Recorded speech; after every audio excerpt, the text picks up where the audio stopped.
5 भाइयों और उनकी पत्नी द्रौपदी का रिश्ता एक नियम पर टिका। हर भाई को अपनी बारी का सम्मान करना होगा, लेकिन जब एक खतरा उनके सामने आ गया तो एक भाई को एक कठिन निर्णय लेना पड़ा। क्या वो अपनी एकता बनाए रख पाएंगे या प्रेम और वचन के बीच का इस संघर्ष उन्हें बिखेर देगा? जानते हैं इस कहानी में।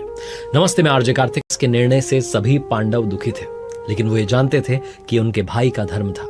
द्रौपदी, जो इस कठिनाई के समय में अपने पतियों के प्रति समर्पित थी, उन्होंने अर्जुन के निर्णय का सम्मान किया। उन्होंने कहा, हे अर्जुन, मैं जानती हूं कि आप अपने वचन को निभाने के लिए कितने गंभीर हैं।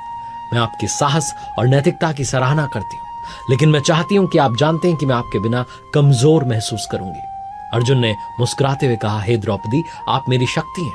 आपका प्यार और समर्थन मेरे लिए सबसे बड़ा आशीर्वाद है। मैं जानता हूं कि ये समय कठिन है, लेकिन मुझे यकीन है कि मैं अपनी तपस्या और मेहनत से वापस लौटूंगा और आपके साथ अपने कर्तव्यों को पूरा करूंगा। इसके बाद अर्जुन ने वनवास के लिए यात्रा शुरू की। जैसे ही वो वन में पहुंचे तो उन्होंने देखा कि यह स्थान केवल जंगली जीवन और असीमित प्राकृतिक सौंदर्य से भरा हुआ है। हालांकि उनका अपने परिवार से दूर रहने का समय था, लेकिन इस वनवास ने उन्हें अपने भीतर की शक्ति और धैर्य को खोजने का एक अद्भुत अवसर भी प्रदान किया। वनवास के दौरान अर्जुन ने तपस्या की और भगवान शिव की कृपा पाने के लिए कठिन साधना की। उन्होंने वन्य जीवों के साथ में समय बिताया, अपने अस्त्र शस्त्र के कौशल में निपुणता हासिल की। उन्होंने अनुभव किया कि कैसे साधना करने से मन और आत्मा को शांति मिलती है। ये उनके लिए केवल एक कठिनाई का समय नहीं था, बल्कि आत्मखोज और साधना का एक सुनहरा अवसर भी था। उधर इंद्रप्रस्थ की बात करें तो वहां द्रौपदी ने अपने पति के बिना अपने जीवन को संभालने की पूरी कोशिश की। उन्होंने पांडवों के बीच में सामंजस्य को बनाए रखा और सुनिश्चित किया कि कोई भी भाई एक दूसरे से दूर ना हो। उन्होंने युधिष्ठिर, भीम, नकुल, सहदेव के साथ मिलकर महल के कार्यों को भी संभाला। एक दिन द्रौपदी ने युधिष्ठिर से कहा कि हमें अर्जुन की अनुपस्थिति में अपने परिवार को एकजुट रखने की आवश्यकता है। हमें सुनिश्चित करना चाहिए कि वो जहां भी हों, उन्हें हमारी एकता का आभास हो। युधिष्ठिर ने सहमति में सिर हिलाया। उन्होंने कहा, आप सही कह रही हैं द्रौपदी, हमें अर्जुन के लिए हर संभव प्रयास करना चाहिए।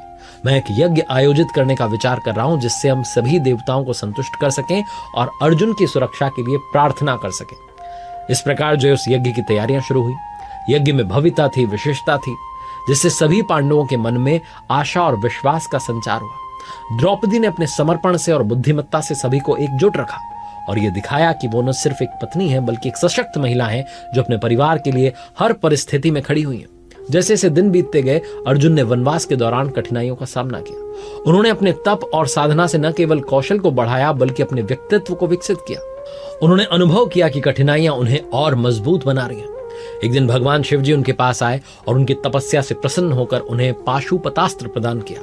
अर्जुन ने इस अस्त्र को पाकर के आभार व्यक्त किया। उन्होंने भगवान शिव जी से कहा, है भगवान, मैं आपके आशीर्वाद के लिए आपका आभारी हूं। मैं इस अस्त्र का उपयोग अपने परिवार की रक्षा के लिए करूंगा।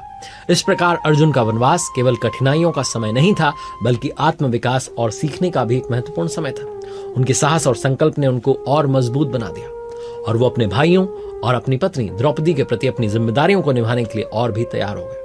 अंततः 12 साल का जो वनवास था वो खत्म हुआ।